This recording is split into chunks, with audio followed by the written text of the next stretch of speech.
Like any good story, Elden Ring has both surface meanings and hidden meanings. But there are deeper secrets still, which we can only find by fully inverting our perspective. So let us seek out the roots of this story and see if we can find the invisible pull.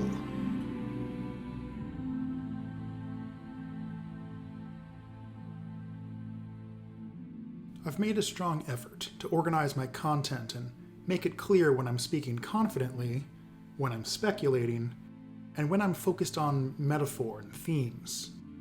However, this means that there are some theories I have been intentionally hiding because I didn't want them to distract from the main points I was trying to make. But now that the grand unified theory is complete with part 4, and yes, you should go watch that after this, it's time for me to reveal what I've been holding back. Obviously, this means spoilers. Part of the punchline of this video is given away by the title, but there's a lot more we have to talk about, and I promise it will be interesting whether or not you embrace the speculative punchline. For if we can better understand the relationship between the lands between and the realm of shadow, we will learn more about birth, death, and the nature of the soul within Elden Ring's world. So, how can we better understand this relationship? Well, we should consider how we enter the realm of shadow in the first place, through a link created by Miquella. Over the course of the DLC, we learn that Miquella knew exactly what he was doing, and that his actions in the base game were all working toward the goal of reaching the realm of shadow, and ultimately the Gate of Divinity. So thinking back to the base game, there are 3 major elements to Miquella's path to the Shadow Realm. There's the tree roots he embeds himself in, a ritual involving omen blood, and the eclipse. These elements seem completely unrelated, but with the effort Miquella put into bringing those elements together, there must be some intention behind it, especially because it works. If we start making individual connections, then these elements will all start to link together. So let's begin by discussing an evocative and mysterious item that holds a surprising number of clues for us. Helphen's Steeple is a greatsword dropped by a Tibia Mariner in the mountaintops of the Giants. For many players, this will be the last Tibia Mariner they defeat, so it's essentially part of the conclusion to the Deathroot hunting questline in the game. It reads, Greatsword, patterned after the black steeple of the Helphen, the lampwood which guides the dead of the spirit world. The lamplight is similar to grace in appearance, only it is said that it can only be seen by those who met their death in battle. There's a lot to unpack here. First, what is a lampwood? As far as I'm aware, this is a novel word used by the English localization team. The Japanese text uses Tomoshibi no Ki, which means a tree of light, or specifically a tree of lamplight, a lampwood. So the Helphen is a radiant tree, whose light guides the dead. Next we have the word steeple, which is a spire or tower, particularly at the top of a church. This could be a metaphorical way of referring to the tree, but is more likely a description of a building at the base of the tree, which features a black tower that the sword is modeled after. Of course, saying that a sword looks like a building requires you to squint a bit, but there are some notable features, such as the sheer black appearance, and the branches near the base that look like flying buttresses. I guess Helphen's flying buttress didn't have the same ring to it. In any case, with the release of the DLC, I don't think we have to guess what the Helphen looks like anymore, because we find, hovering over the landscape of the Realm of Shadow, a radiant tree with a black keep at its base, featuring a massive central tower and many flying buttresses. There's even a dedicated church district buried underwater that hints at a possible religious role this structure played prior to its current occupation. As I've pointed out several times, the dead were drawn in ancient times inexorably toward this now shadowed land, as explicitly stated in many different item descriptions. And now we have a new name for it. Before it was called the Realm of Shadow, the land of the Helphen. Of course, after I'd finished the first draft of this script, Vati released a video where he brought up this same connection between Helphen's Steeple and the Black Keep. That's reassuring to me on the one hand, but on the other, Vati makes a pretty clear mistake. He identifies the Helphen as the Black Keep itself, whereas the Helphen is explicitly a tree, while the Steeple is a separate but related structure. The reason for this confusion, I think, is that Vati admits he's struggling to decide how old the Shadow Tree is.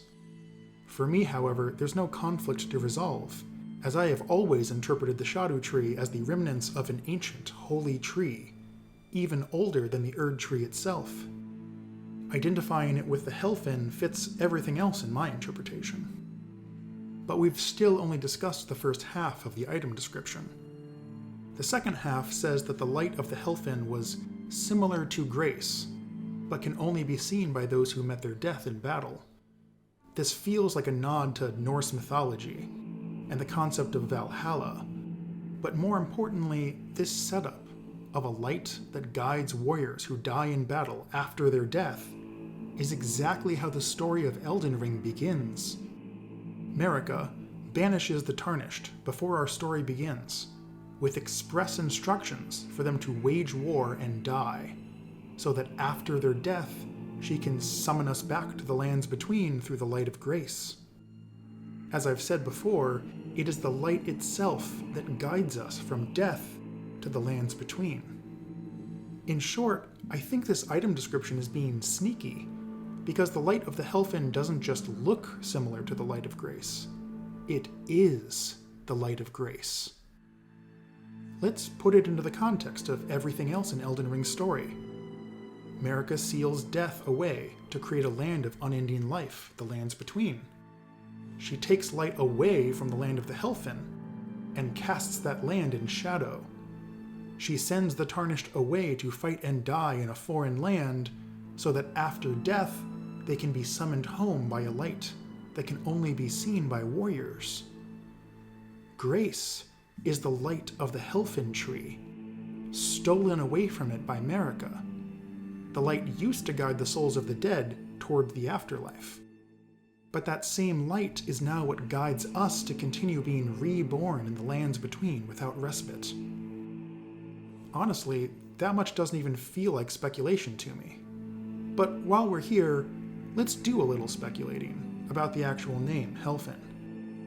It does sound like the German word for help, so it could be trying to evoke an Old English phrase for the helping tree, since it serves as a guide. Could work, but while we're at it, how about a mythological reference?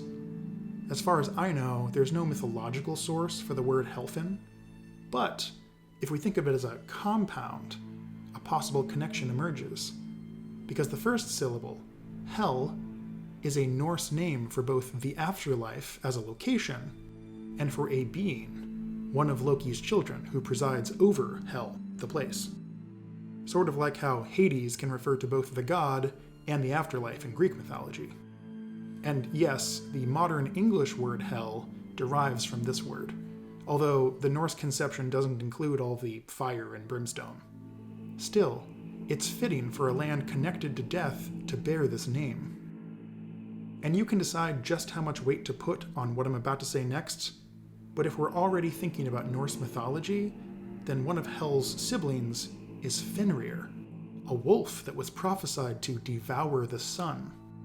So Helphen could be a portmanteau. If that feels like a stretch, it's fine. Just let that stew for now, and let's move on to discuss what the light of the Helphen has to do with Miquella. We've identified the light of grace that revives the Tarnished with the light of the Helphen, a light that guides the dead and particularly fallen warriors. But there's something even more specific we can note about this light. The first item we receive in Elden Ring is called Memory of Grace, and shows us an image of the light that leads us back to the lands between. Its appearance is that of the sun reflecting on water. In other words, the sun was serving the role of a lamplight, guiding the souls of the dead towards a destination. I made a comment on one of Smotown's videos a while back, saying that the reason mausoleum knights are beheaded may be so that even in death they cannot see the light of the Helphen, and thus cannot be led away from the place they guard. This comment was basically a sneak peek at the connection I'm making here, because the crest of the Mausoleum Knights is the eclipse, and the concept behind the eclipse being a protective symbol for spiritual guardians seems to follow the same logic, avoiding the light that leads you away after death. So there is a link between the light of the sun, the light of grace, and the light that guides the dead. However, in the age of the Greattree, this light no longer guides the dead onward from the lands between. Instead, the dead are guided back to the Greattree itself, which shines night and day, disrupting the prior cycle of life and death, represented by the light of the Helphen. Which leads us back to a feature of Helphen's Steeple I didn't explain yet. You might be wondering why the red gem that appears in the sword isn't represented by the golden light of grace, or in the current appearance of the shadow tree. But if you've watched my other videos, specifically duality and color theory, you might already know what I'm about to say. Red is the color of dusk, and the color of destined death, which was removed from the Elden Ring upon the founding of the Golden Order. Moreover, we have several items explicitly saying that red was part of the primordial color of gold, prior to the current age. In short, the color of the light of grace did once contain red, when it led souls towards the realm of the dead. Its current gold color denotes the absence of death from the lands between. So what does this all mean for Miquella's eclipse? Well, we know that Miquella was concerned with severing the fate that he inherited, and some part of him needed to find its way to the sealed realm of shadow. If the light of the sun is now linked to the Greattree and guides souls back to it, then it makes sense that Miquella would need to avoid this guiding light in order to find his way to a place that was hidden from both the living and the dead. And even though there's a spirit lamenting that their prayers weren't enough to bring about the eclipse, if you look up, you will see that the sun is absent from the sky over the mountaintops of the giants and the consecrated snowfield. This is also the only place in the base game where a deathbird can appear during the day. So there is a disconnect of some kind between the sun and the day in the mountaintops of the giants. This all helps to explain the importance of the eclipse. But what about tree roots? What do they have to do with reaching the Shadow Realm? In order to answer that, we need to discuss the other tree that has been giving lore fanatics a headache for the last 3 years.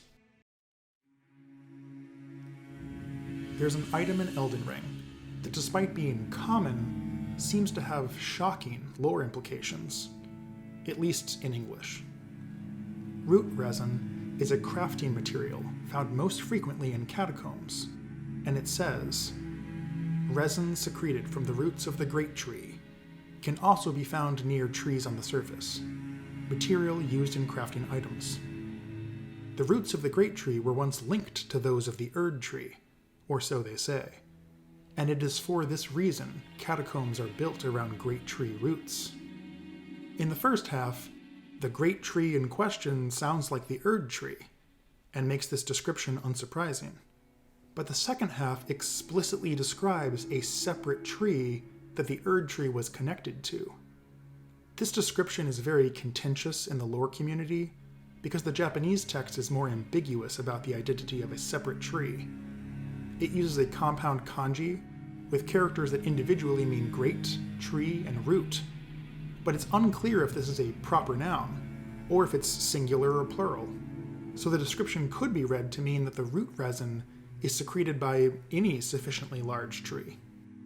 As you might guess, I'm going to lean into the Greattree interpretation for several reasons. Firstly, in Japanese, it still says that the Erdtree was connected to these separate Greattree roots. So what trees are being referenced? And it still says that the catacombs were intentionally built around Greattree roots. So why? Reading it as generic big tree roots doesn't provide any answers, and the language is clearly trying to communicate something important. Why are tree roots connected to death? And why was it important that the Erdtree was once connected to the roots of something else? Secondly, I think it's a mistake to discount the English text in general. You can find interviews with Ryan Morris, head of the English localization team, discussing frequent conversations with Miyazaki about the context for much of the specific English wording, and some of the English phrases he developed found their way back into the Japanese text, both in Elden Ring and in prior FromSoft games. So at least a few translation differences could be the result of that additional context informing the language. Of course, actual mistakes can happen too, but I think we can discover meaningful hints about the lore by considering both the English and Japanese text together. Either way, in this case, reading the item as referring to a separate singular Greattree is entirely consistent with the ambiguous Japanese text, and it's much more interesting. Nonetheless, in the base game, speculation about the nature of the Greattree is difficult, because root resin is all we have to work with. Still, it tells us a couple important things. Firstly, that the Erdtree was grown connected to a root system that is much older than the Erdtree itself. Secondly, that catacombs were intentionally built near the roots of the Greattree, associating the Greattree roots with death. During the time of the Golden Order, the function of this root system was to absorb the dead and return them to the Erdtree. But then, what did these roots connect to before the Golden Order? Well, we finally have a connection point from the DLC, because there is an analogous item found in the Realm of Shadow called knot resin. It reads, knot-shaped lump of resin that exuded from the roots of trees, material used for crafting items. Found near tree roots everywhere in the Realm of Shadow. Did you catch that? Root resin in the lands between is found in select places, specifically by the roots of the Greattree, which are mostly found underground in catacombs. In the Realm of Shadow, however, the comparable substance is found everywhere. By the way, the Japanese text for this item lacks the kanji compound for Greattree, and instead uses a more typical Japanese phrase for the roots of any old tree. So what does this tell us? Primarily that the Realm of Shadow is more closely connected to the Greattree than the lands between is.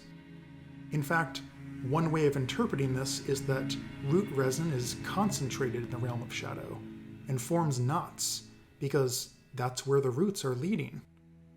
I've already pointed out that the Realm of Shadow draws the dead to it, and identified the Shadow Tree as the Helphen.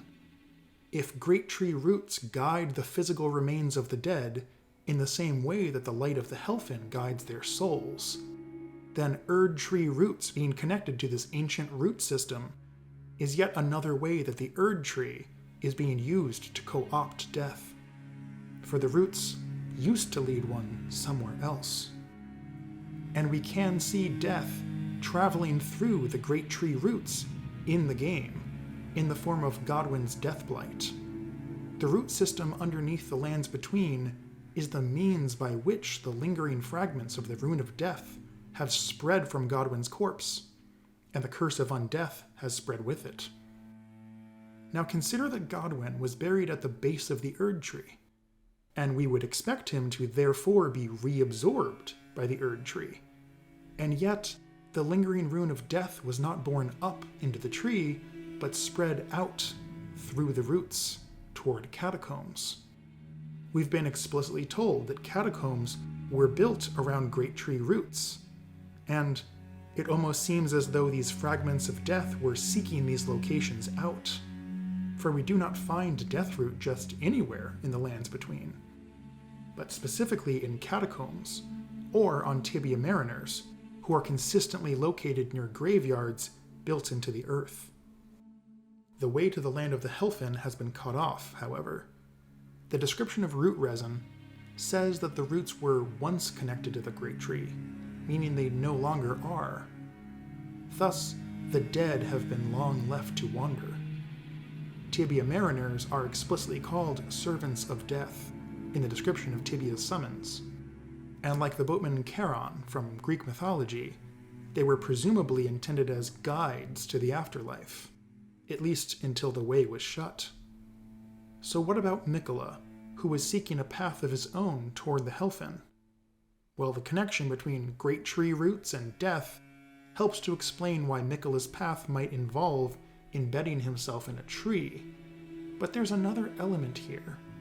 Mikola's journey was supposed to end with his rebirth, a fact represented twice over by his cocoon resting upon a great pelvic bone, a ritualistic womb. But in the world of Elden Ring, what exactly does it mean to be born, or to be reborn? I have consistently claimed that the Golden Order is founded upon trapping living things in a cycle of rebirth within the lands between. While the exact mechanism is open to some interpretation, there are numerous textual references to the lands between containing a curse of unending life. And we as players experience an extreme version of this, repeatedly dying and being resurrected as we play the game. As is the case throughout the Souls series, this is implied to be part of the literal narrative of the game.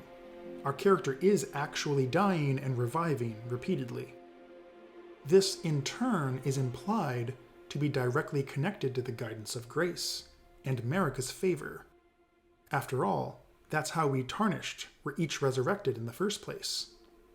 Many Tarnished NPCs claim they no longer see the guidance of grace, and the implication seems to be that once they've lost divine favor, they will no longer revive after their next death. We are something of a rarity, a Tarnished who sees the guidance of grace, a being who has been selected for expedited revival.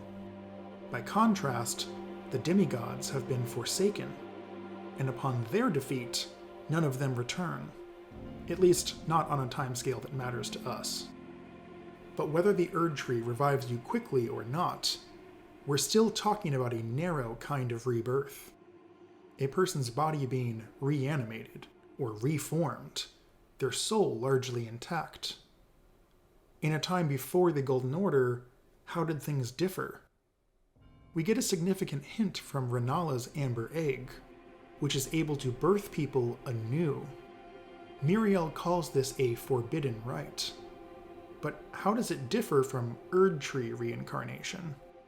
I mean, aside from the fact that it lets you reallocate your stats. The key may be the other necessary ingredient for being born anew, larval tears. The version we find in the base game is made of silver, and like all silver things, is a creature of mimicry. In other words, this is an imitation of something that was once connected to the concept of rebirth. And the original can be found in the Realm of Shadow, as the DLC version of the larval tear is not made of silver, but is said to be a creature that burgeons from spirit graves, and is neither flesh nor spirit, but something in between. This item looks unmistakably like a fetus, and is found at night in the middle of a circle of spirit graves. With that in mind, there is new context for Renala's speech immediately following her boss fight, where she asks the now absent scholars, "Or would you be gravestones, to be better born anew?" It was easy to dismiss this line in the base game, because Renala is framed as being a bit unstable. But what if she's hinting at something important about birth? So we know the Realm of Shadow draws the spirits of the dead to it, making it a kind of afterlife. But this land is also tied to the energy of the Crucible and a new life. Is that a contradiction? Not at all, because Elden Ring repeatedly connects the ideas of death and birth. Scarlet Rot is an accelerated cycle of death and rebirth, as noted by Gowry and by several item descriptions.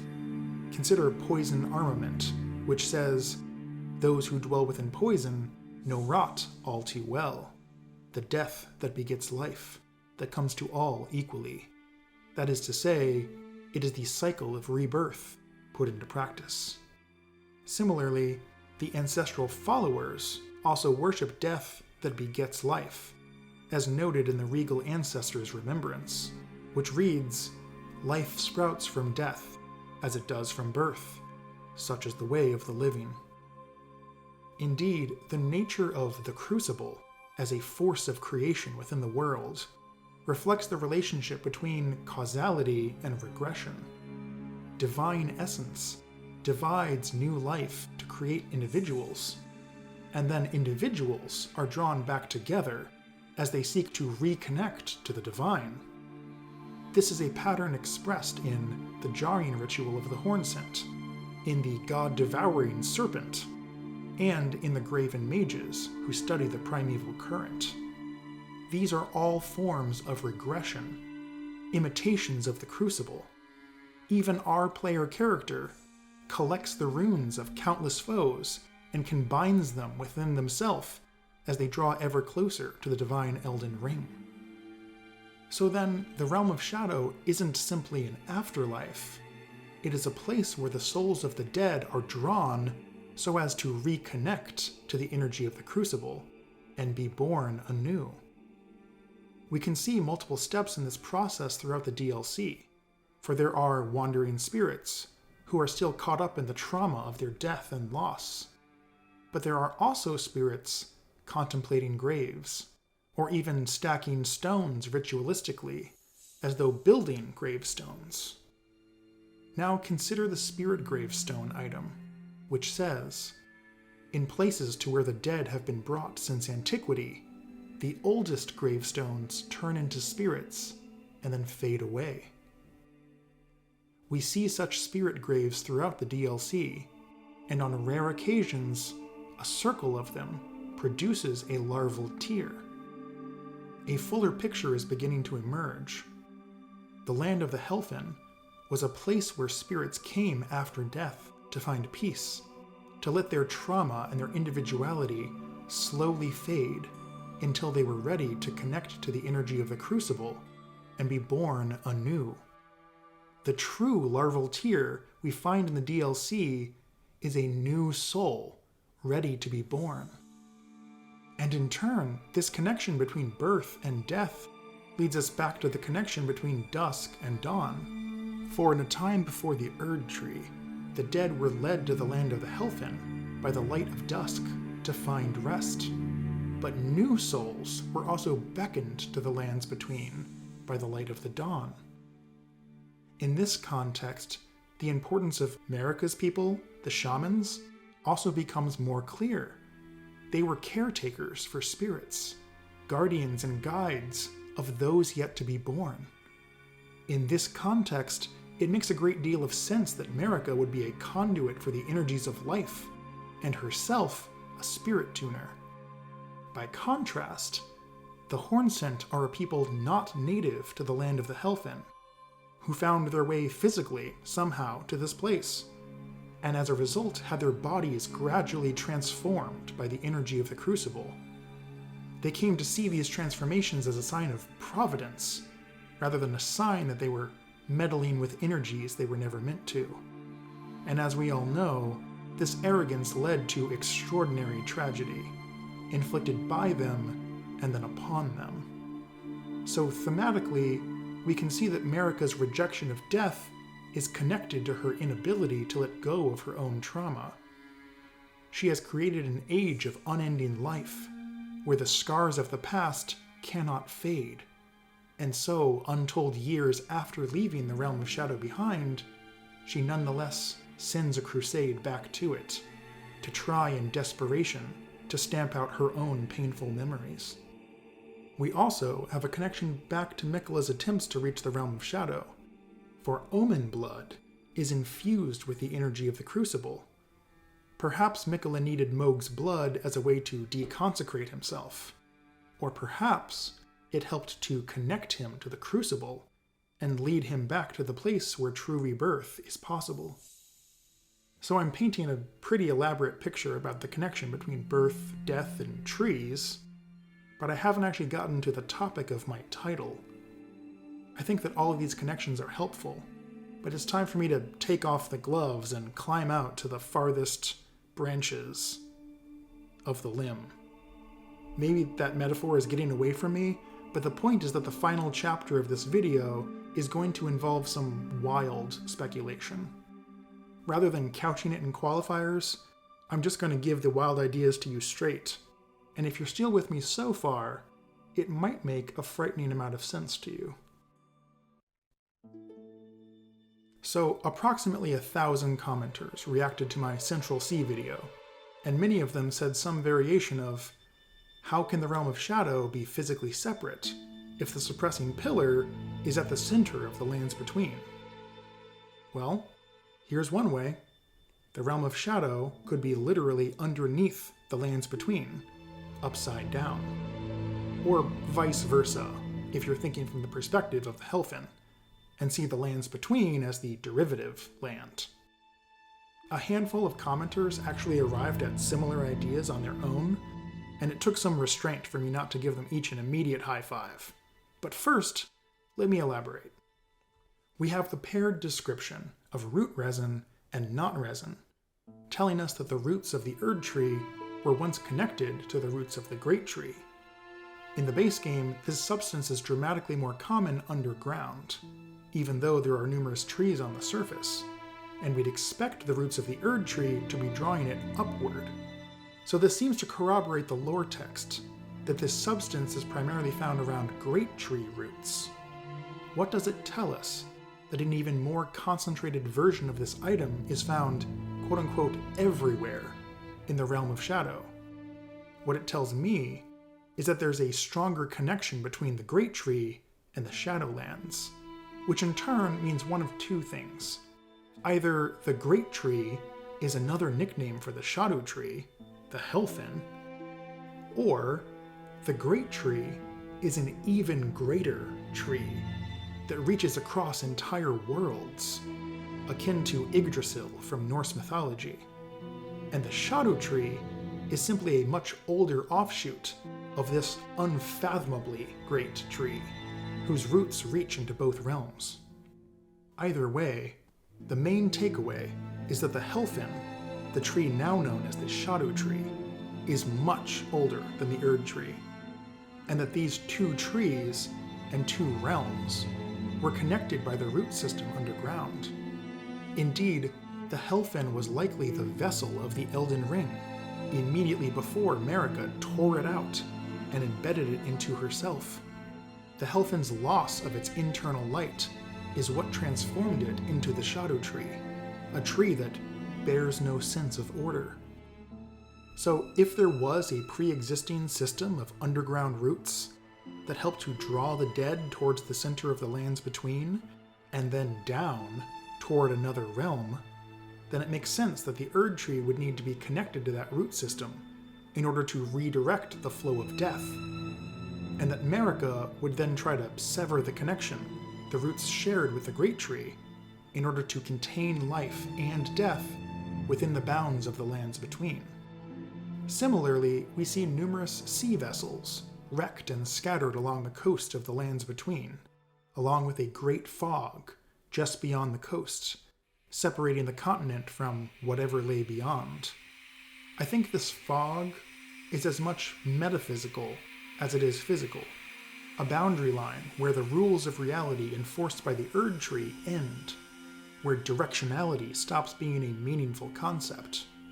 So rather than simply sailing around a traditional globe, I think that those who cross the fog need something to guide them or draw them to a location, as the light of grace does for us at the beginning of the game. That same light of grace once guided the souls of the dead to the other side, the place that all manners of death drift to. This also tells us how Marika managed to leave the Realm of Shadow to begin with.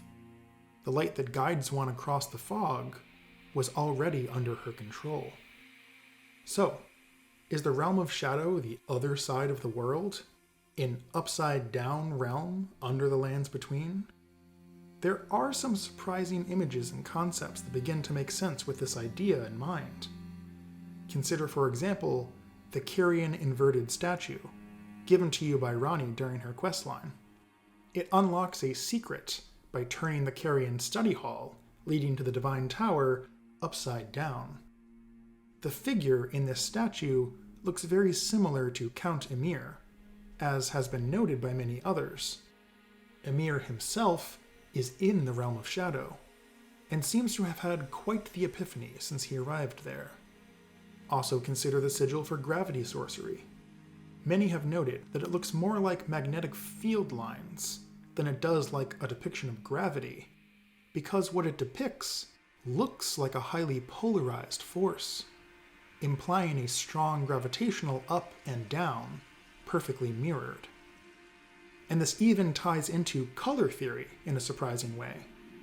If you've seen my celestial color theory video, I mentioned that the color purple consistently represents boundary lines, such as twilight being associated with the boundary between life and death, or St. Trina's sleep being a boundary line between the conscious and unconscious worlds. Well, now we have a way to fit purple gravity magic into that framework, because the gravitational center of the world is a boundary line between these two inverted realms. In fact, we see this color relationship expressed pretty directly in Shadow of the Erdtree, where there is a color mapping between depth and hue along the southern portion of the DLC map. In Karo's Hidden Grave, everything is red. Then lower down, along the Cerulean coast, everything becomes blue. And finally, when we go underground into the Stone Coffin Fissure, everything is purple. Now, obviously there's a connection to St. Trina down here, but the total effect of this transition is nonetheless to show you the visible light spectrum, from red to violet, expressed in terms of height as you descend toward a boundary line. Okay, so what about the origins of this upside-down realm? We know that a golden star bearing the Elden Beast was sent by the Greater Will to the lands between. But what would it look like if a divine creature of that stature actually fell to the earth? We get a hint by seeing a smaller scale version of this event in the game after Radahn's boss fight. A star falls, and it doesn't just impact with the surface, but tears the earth asunder, creating a great chasm and a new path that leads us down to the eternal city of Necron. This immediately made me wonder if the other paths leading underground were originally formed by similar impacts that later had elevators installed in them. For that matter, why is there such a large underground space to begin with? Consider the concept art for the lands between, which shows the center of the map more obviously in the shape of an enormous crater. We can go underground ourselves and look in the direction of this crater, and if we do, we see an enormous, seemingly bottomless chasm, as though something tore through the earth and never stopped. And then we have the Realm of Shadow, which has its wildly irregular geography, as though it were made of mismatched pieces, or made by a violent event that pushed the land up quite dramatically out of the sea. And we know that this is where the Elden Beast ended up, because this is the land where Marika found it and embedded it into herself. Here, several divine forces were unified. The Crucible, the Elden Beast, and the now separate runes of death and the unborn were all merged within this tree prior to Marika's ascension. And that means that the sun, the metaphysical representative of these forces in the world, had a unified role as well. I like to imagine that the sun rose out of the Helphen each day and then circled the entire world, guiding new souls to be born with the dawn. and then guiding the lost souls of the dead back to the tree each dusk. But I don't have any evidence for that particular mental image. Which makes it a good time to remind you all that I am perfectly aware of how speculative I'm being. Is the realm of shadow the literal upside down? Well, it could be. But the truth is that the literal orientation of things isn't the important part. If you prefer, the realm of shadow could be viewed as a different dimension, or a totally different world. Those are coherent. The important part is recognizing the relationships between these different concepts and divine forces we've discussed. The point is that the roots underneath the lands between serve as a connection to other places. That the shadow tree once had a totally different identity that was stolen from it by America, and that the process of being born anew is, in fact, different from rebirth through the Erd tree.